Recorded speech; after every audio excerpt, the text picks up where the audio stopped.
nama Tuhan, berjumpa kembali dalam renungan hari ini yang berjudul Kuasa Firman yang Mengubahkan.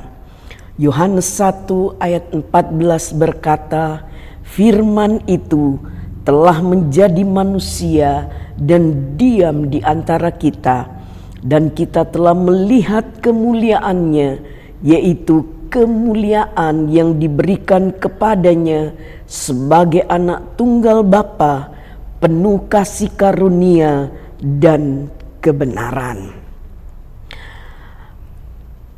2 Timotius 3 ayat yang ke-16 berkata, "Segala tulisan yang diilhamkan Allah memang bermanfaat untuk mengajar, untuk menyatakan kesalahan, untuk memperbaiki kelakuan, dan untuk mendidik orang dalam kebenaran.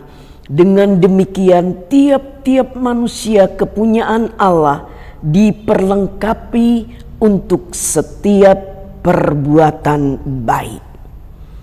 Banyak orang menjadi frustrasi karena melihat orang yang dikasihinya terjebak dalam hal-hal yang buruk. Misalnya pergaulan bebas, kecanduan narkoba, dan lain-lain. Mereka lalu berpikir bahwa hal itu sudah tidak bisa diperbaiki lagi. Benarkah demikian? Alkitab justru menyatakan hal yang berbeda. Beberapa contoh orang yang sudah berubah sesudah berjumpa Yesus, Sang Firman kebenaran. Simon Petrus, di antara murid-murid Yesus yang lain, Simon Petrus dikenal temperamental. Karakternya sebagai nelayan memang keras. Ia pun dikenal sebagai orang yang tidak konsisten. Pendiriannya berubah-ubah. Ia menyatakan siap membela Tuhan, tetapi justru dialah yang menyangkal Tuhan. Tetapi saat hidupnya berjumpa dengan Yesus, setelah Yesus bangkit, kita membaca ketika Petrus mendengar bahwa itu adalah Tuhan, maka ia mengenakan pakaiannya, sebab ia tidak berpakaian, lalu terjun ke dalam danau. Waktu temannya berkata kepada Petrus, "Itu Tuhan," Petrus langsung terjun ke dalam danau untuk lebih dulu berjumpa dengan Yesus. Pada saat Yesus berkata bahwa mereka harus tinggal di Yerusalem menantikan janji Bapa, Petrus langsung mematuhi perintah Yesus. Lukas 24 ayat 53 berkata, "Mereka senantiasa berada di dalam bait Allah dan memuliakan Allah." Perjumpaan dengan Yesus membuat Petrus berubah, tidak takut lagi bertemu bersama Yesus. Contoh yang lain yaitu Sakeus. Lukas 19 ayat 1 dan ayat yang kedua. Yesus masuk ke kota Yeriko dan berjalan terus melintasi kota itu. Di situ ada seorang bernama Sakeus, kepala pemungut cukai, dan ia seorang yang kaya. Tokoh yang satu ini dikenal culas dan licik. Bisa dimaklumi karena profesinya adalah seorang kepala pemungut cukai. Ia pasti dibenci banyak orang karena pekerjaannya itu. menurut pengakuannya, bahkan ia mungkin pernah memeras orang dengan posisinya itu. Tetapi sejak berjumpa Yesus, hidupnya berubah. Tuhan, setengah dari milikku akan kuberikan kepada orang miskin. Dan sekiranya ada sesuatu yang kuperas dari seseorang, akan kukembalikan 4 kali lipat.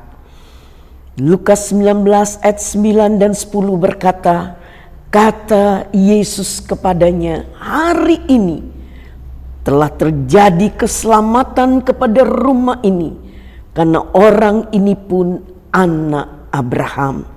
Sebab anak manusia datang untuk mencari dan menyelamatkan yang hilang. Justru Yesus, Sang Firman kebenaran itu, datang untuk orang-orang berdosa. Contoh yang lain, Paulus, Kisah Para Rasul 8 ayat yang ketiga berkata, tetapi Saulus berusaha membinasakan jemaat itu, dan ia memasuki rumah demi rumah dan menyeret laki-laki dan perempuan keluar dan menyerahkan mereka untuk dimasukkan ke dalam penjara. Saulus adalah seorang penganiaya yang sering mengorganisir orang-orang untuk membinasakan kekristenan. Untuk tugasnya itu, ia bahkan mengantongi surat kuasa dari otoritas Yahudi. Tetapi di jalan menuju Damsyik, Yesus menangkapnya.